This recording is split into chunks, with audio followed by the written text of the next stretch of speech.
Hello everyone. यून चान की हानसुन से एक मोहल्ले की दुकान में मुलाकात होती है और दोनों बैठकर एक अजीब सी बातचीत करते हैं। हानसुन उससे माफ़ी मांगता है कि उसने उसे किस करके डरा दिया और यून चान कहती है कि उसे भी उस बात से थोड़ी परेशानी तो हुई थी। यून चान का कहना था कि इन दोनों को इस बारे में भूल जाना चाहिए, लेकिन हानसुन को देखकर ऐसा नहीं लग रहा था कि वो कुछ भी भूल पाएगा। हानसुन समझ गया था कि उसकी फीलिंग्स का कोई फ्यूचर नहीं है, इसीलिए ये दोनों सिर्फ अच्छे दोस्त बने रहने पर ही अपनी मर्जी से राज़ी हो जाते हैं। यून चान हानसुन को बताती है कि हान ग्युल चाहता है कि वो कैफ़े छोड़ दे और इसकी वजह शायद ये है कि हान ग्युल को यून चान से प्यार हो गया है। हानसुन यून चान से कहता है कि उसे हान ग्युल को सारा सच बता देना चाहिए, नहीं तो सिचुएशन और भी ज़्यादा कॉम्प्लिकेटेड हो जाएगी। लेकिन यून चान का सोचना था कि यही बेहतर है कि हान ग्युल उसे लड़का समझता रहे। यून चान को डर था कि कहीं ऐसा ना हो कि सच्चाई जानकर हान ग्युल उसे अपने आप से दूर कर दे और जितना समय उसे हान ग्युल के साथ मिल रहा है वो भी ना मिल पाए। हान ग्युल की चिंता में हारिम उसके घर जाता है और वहाँ की हालत देखकर चौंक जाता है। पूरा घर बिखरा हुआ हान ग्युल बहुत बुरी हालत में खुद होता है। हारिम उससे बार बार पूछता है कि क्या हुआ, जिस पर हान ग्युल बस बुदबुदाते हुए इतना ही कहता है कि मुझे वो अच्छा लगता है। यून चान। हारिम को शुरुआत में तो बात समझ नहीं आती, लेकिन बात करते करते वो रुक जाता है, जैसे उसे अचानक से सच्चाई समझ में आ गई हो। वो हक्का बक्का रह जाता है और पूछता है कि क्या यून चान ये बात जानता है, जिस पर हान ग्युल कहता है कि उसे कुछ भी पता नहीं होना चाहिए और जहाँ तक सवाल है मेरा, तो मैं जल्द ही इस फीलिंग से मूव ऑन कर जाऊँगा। हान ग्युल के लिए हारिम की चिंता उसे चिड़चिड़ा बना देती है। वो यून चान को हान ग्युल की गैर मौजूदगी में लापरवाह और शांत देखकर उस पर भड़क पड़ता है। वो उससे कहता है कि क्या तुम्हें अपने बॉस की कोई भी परवाह नहीं है कि वो किस हालत में है। हारिम को पूरी सच्चाई पता नहीं होती, इसलिए उसे लगता है कि हान ग्युल अकेले ही सारा दर्द सह रहा है और यून चान मस्ती में है और इसी सोच की वजह से उसे गुस्सा आ रहा था। उसी पल जब हारिम यून चान को बेरहम और बेपरवाह कह रहा था, तभी हान ग्युल वहाँ आ जाता है और सबको हेलो कहता है, सिवाय यून चान के। वो तो उसकी तरफ देखता भी नहीं।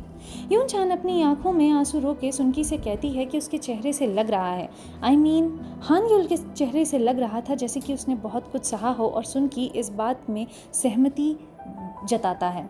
इधर यूजू न्यूयॉर्क वापस जाने का प्लान कर रही थी।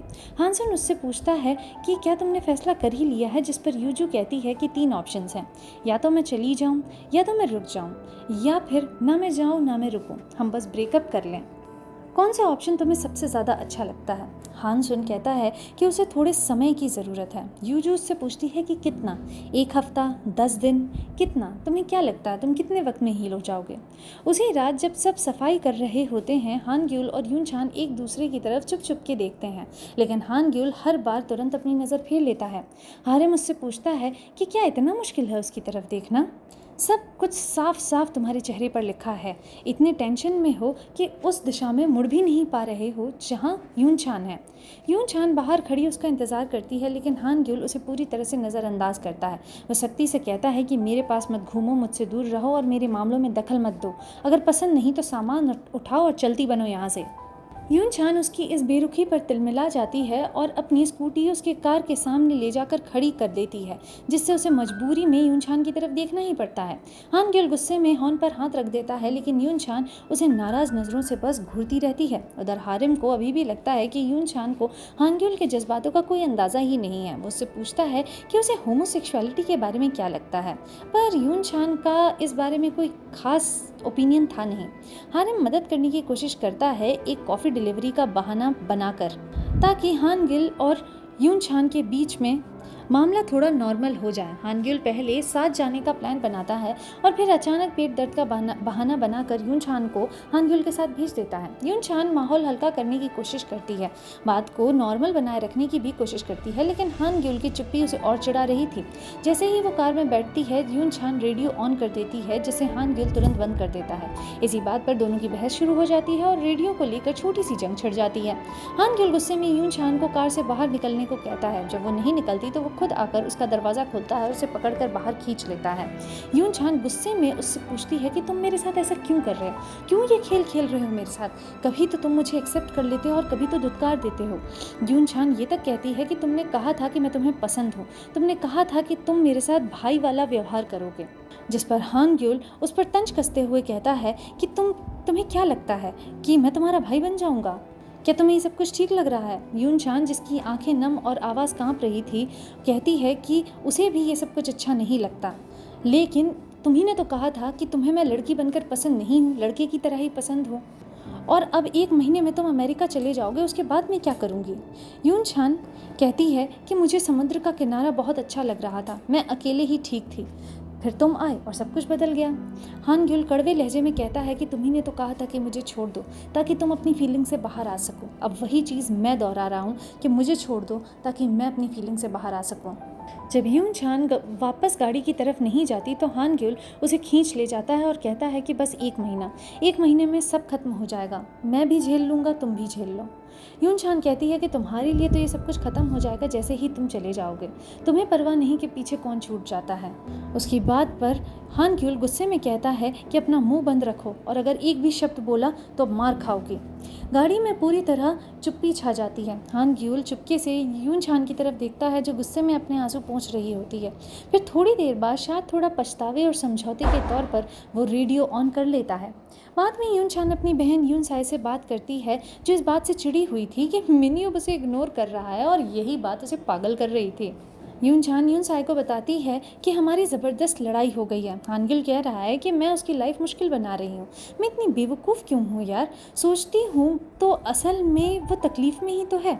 मैंने ऐसा क्या किया कि मुझे रोने या चिल्लाने का हक मिल जाए? अब क्या करूँ? सच में लग रहा है कि मेरी वजह से वो बहुत ज़्यादा दुखी है।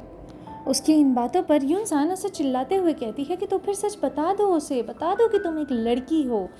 यून शान कहती है कि अगर मैंने उसे सब कुछ बता दिया तो शायद मैं उसे फिर कभी नहीं देख पाऊंगी। मुझे डर है कि वो मुझसे इतना गुस्सा हो जाएगा कि मैंने उससे झूठ बोला।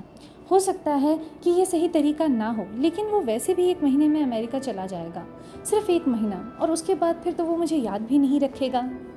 अगले कुछ दिनों में कॉफ़ी प्रिंस का पूरा स्टाफ कैफ़े के प्रमोशन के लिए पब्लिक परफॉर्मेंसेस की तैयारी कर रहे थे। शुरुआत में सब कुछ बेहतरीन और कच्चा होता है, लेकिन धीरे धीरे सब कुछ ठीक होने लगता है।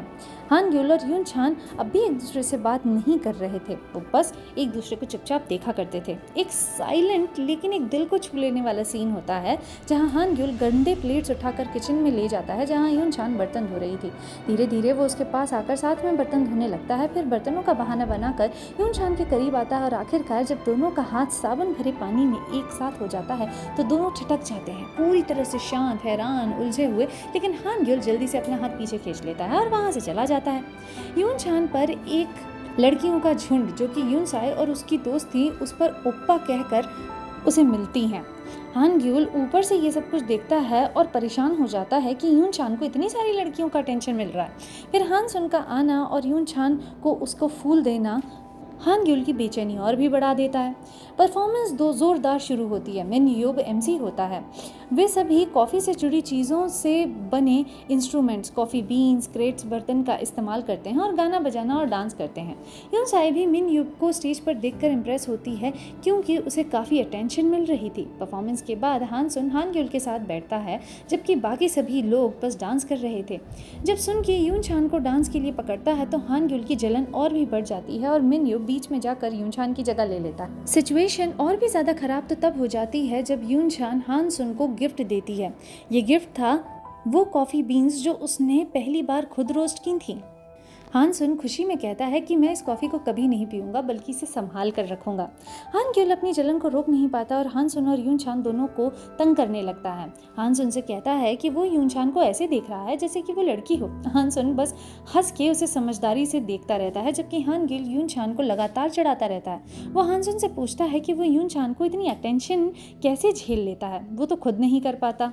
अरे यार, मैं तुम्हें भी नहीं देख सकता, तुम दोनों कितने अलग लग रहे हो, जैसे कि कोई कपल हो। फिर वो जानबूझकर यूजू का नाम लेकर यून चान को चिढ़ाने लगता है। यून चान बात समझ जाती है और तुरंत वहाँ से चली जाती है। हान सुन उसके घर तक साथ चलता है जहाँ यून चान उदास होकर बताती है कि हान ग्युल चाहता है कि वो काम छोड़ दे। धीरे धीरे रोते हुए यून चान कहती है कि पर मैं काम नहीं छोड़ना चाहती क्योंकि मुझे पैसे कमाने हैं। नहीं, पैसे कमाना तो सिर्फ एक बहाना है क्योंकि मुझे कॉफ़ी पसंद है। नहीं, कॉफ़ी भी बस एक बहाना है। वो इतना अच्छा है, इतना मज़ेदार है, उसके साथ रहना मुझे इतना ज़्यादा पसंद है कि मैं क्या बताऊँ। मुझे उससे इतना प्यार है कि काश मैं उस झूठ को भूल पाती जो मैं जानती हूँ कि गलत है, लेकिन फिर भी अब वो सच्चे दिल से रोते हुए अपनी आंसू पूंछते हुए बोलती है कि काश वो मेरे साथ होता, कि वो सिर्फ मुझे पसंद करता, कि वो अमेरिका नहीं जाता। पर ये क्या है, मैं ना तो आदमी हूँ ना ही लड़की हूँ जैसी हूँ, और मैं इतना डरती हूँ कि मैं एक शब्द भी नहीं बोल पाती। हान सुन बस चुपचाप उसकी पीठ थपथपाता है, जैसे उसे समझ में आ गया हो कि यून छान के दिल में सिर्फ और सिर्फ हान क्यूल है। जब वो उसके घर के करीब पहुंचते हैं, यून छान अपने आप को संभालती है और हान सुन का शुक्रिया अदा करती है उसके सहारे के लिए। हान सुन कहता है कि मुझे नहीं पता कि ये क्या है, पर मैंने पाया है कि मैं तुम्हारे साथ रहना पसंद करता हूँ, चाहे तुम हंसो या रो। मुझसे एक वादा करो कि मेरे सामने तुम वैसे ही रहोगी जैसे हो, अपनी मूड और भावनाओं को कभी मुझसे छिपाओगी नहीं। और यून छान भी उससे वादा करती है कि वो दोस्ती का ये सबब ज़रूर निभाएगी। हान सुन फ़ोन पर यूजू से बात कर रहा होता है जब वो हान ग्यूल के साथ होती है। हान ग्यूल कोशिश करता है कि वो ध्यान ना दे जब यूजू के मुंह से यून छान का नाम निकलता है। हान सुन बताता है कि हान ग्यूल और यून छान दोनों एक दूसरे को पसंद करते हैं, लेकिन ये बात यूजू को बताने का कोई मतलब ही नहीं था, क्योंकि उसे खुद ही समझ नहीं आ रहा था कि इस जानकारी का वो करेगी क्या। लेकिन फिर भी वो हान ग्यूल से माफ़ी मांगती है बिना कोई रीज़न बताए। वो कहती है कि वो हमेशा यही प्रे करती है कि कभी कोई हर्ट ना हो, लेकिन ये तो एक बहुत बड़ी विश है। क्या ऐसा वाकई में हो सकता है कि कभी कोई हर्ट ना हो? अगले दिन कैफे में काम पर हारिम यूनछान से पूछता है कि क्या वो हानसुन की अच्छी दोस्त है। यूनछान कहती है कि वो अक्सर मिलते हैं, साथ बाइक चलाते हैं, खाते पीते हैं।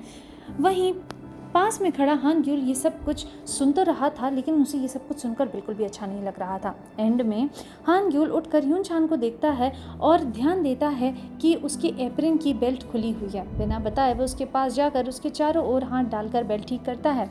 यूनछान कंफर्टेबल फील नहीं कर रही थी, इसीलिए वो खुद ही अपना बेल्ट ठीक कर लेती। उसी वक्त मिन्यू बंदर आता है और खुशी के मारे यून छान को गले लगा लेता है, क्योंकि यून साई ने उसे डिनर के लिए मैसेज किया था। ये देखकर हानग्यूल बर्दाश्त नहीं कर पाता और तुरंत दोनों को अलग कर देता है। बाद में हानग्यूल सुन लेता है कि यून छान फोन पर हानसुन से खुश होकर बातें कर रही है, जबकि वो बर्तन धो रही थी। तभी हारे में गंदा कप लेकर आता है और हानग्यूल अपनी जलन निकालते हुए यून छान को डांटता है कि वो काम के वक्त फ़ोन पर बात कर रही है। वो माफ़ी मांगती है और आफ्टर ऑफिस सफाई करने की बात कहती है। वहीं यूजू हानसुन को बताती है कि वो न्यूयॉर्क जा रही है और डीके के साथ एक नई ज़िंदगी की शुरुआत करने वाली है। वो ये बताने की कोशिश करती है कि वो हानसुन को छोड़ रही है, जैसे वो उसके लिए कुछ मैटर ही नहीं करता, लेकिन असल में वो बस ये दिखावा कर रही होती है। चौंक कर हानसुन उसे ऐसा ना करने के लिए कहता है। वो कहता है कि जो तुम कहोगी, जैसा कहूँगी, मैं बिल्कुल वैसा ही करूँगा। तुम बिल्कुल सही सोच रही थी। मैं थोड़ा घबराया हुआ था, कंफ्यूज था, और सच कहूँ तो अभी भी हूँ। पर प्लीज़ मुझे छोड़कर मत जाओ। मुझे पता है कि मैं जल्दी सुधर जाऊँगा, इसलिए प्लीज़ मत जाओ। यूजू हानसुन की फीलिंग्स को उससे भी ज़्यादा अच्छी तरह समझती थी। वो उससे कहती है कि मैं जानती हूँ कि तुम घबराए नहीं हो, तुम उससे प्यार करते हो, और ये तुम्हारी मूर्खता होगी अगर तुम अपने मन की बात एक्सेप्ट नहीं करोगे तो। रात का काम खत्म होने के बाद सभी लोग कैफ़े से चले जाते हैं। बस यूनछान नहीं जाती, क्योंकि उसे रात की सफाई करनी थी। हारिम कहता है कि वो यूनछान को अकेला छोड़कर खुद तकलीफ झेल रहा है। यहाँ हानग्यूल की बात हो रही थी, जिस पर मिन्युक कहता है, हाँ, चाहे वो कितना ही मजबूत क्यों ना हो, इतनी चीज़ें अकेले सहना उसके बस की बात नहीं है। हारिम कहता है कितना अच्छा होता कि अगर यूनछान लड़की होती। मिस्टर होंग कहता है कि इसमें क्या बड़ी बात है, कोई भी किसी को भी पसंद कर सकता है, चाहे लड़के हो चाहे लड़की। अब हारिम ने मिस्टर होंग के मुंह की ये बात पकड़ ली थी और वो मिस्टर होंग के पीछे पड़ गया था। उसके बर्ताव को देखते हुए सुन की गुस्से में उससे कह देता कि तुम्हें क्या दिक्कत है, हाँ, यूनछान लड़की ही है। अब ये जानकर हारिम बहुत ही ज़्यादा हैरान हो गया था और यूनछान से गुस्सा हो गया था कि उसने हानग्यूल को धोखा दिया है। वो दूसरों से भी नाराज़ था कि उन्होंने ये बात उससे छुपाई, लेकिन वो कहते हैं कि ये उनका फैसला नहीं था। हारिम ने करीब से हानग्यूल की तकलीफ़ देखी और उसे ये सब कुछ बहुत गलत लग रहा था, लेकिन सुन के कहता है कि उसे यूनछान को भी समझना चाहिए, जो अपने स्ट्रगलिंग जीवन में स्ट्रगल सिर्फ इसीलिए कर रही थी ताकि वो अपने परिवार को संभाल सके। हारिम तुरंत हानग्यूल को कॉल करने की कोशिश करता है, लेकिन सब उसे रोक देते हैं और उसका फ़ोन छीनकर उसे एक अकेले कमरे में बंद कर देते हैं। हानग्यूल गाड़ी चलाते हुए घर जा रहा होता है। रास्ते में उसे यूनछान की यादें घेर लेती हैं कि कैसे वो उस दिन उसकी कार में रोई थी, कैसे उसने उसका एप्रन बांधा था और कैसे उसने उसकी नींद में उसके चेहरे पर हवा फूकी थी। कुछ सोचकर हानग्यूल वापस मुड़ जाता है और कैफे लौट आता है। वो अंदर दौड़ता है और यूनछान का सामना करता है, उसके चेहरे को घूरते हुए। चौंक कर यूनछान बताने लगती है कि वो यहाँ क्या काम कर रही थी। वो बिना यूनछान की बात सुने यूनछान को किस कर लेता है। किस करने के बाद वो यून छान से कहता है कि बस एक आखिरी बार मेरे मन की बात सुन लो, मैं तुमसे प्यार करता हूँ, चाहे तुम आदमी हो या औरत या फिर कोई एलियन या कोई कुत्ता या कोई बिल्ली, मुझे कोई फ़र्क नहीं पड़ता। मैं अब अपनी फीलिंग्स छोड़ने की कोशिश बिल्कुल नहीं करूँगा, जो कि मैंने पहले की भी, लेकिन ये सब मुझसे नहीं हो पा रहा है। तो फिर अब यहाँ से हम उतना आगे चलेंगे जितना आगे हम चल सकते हैं। और इसी के साथ ये एपिसोड यहीं ख़त्म हो जाता है।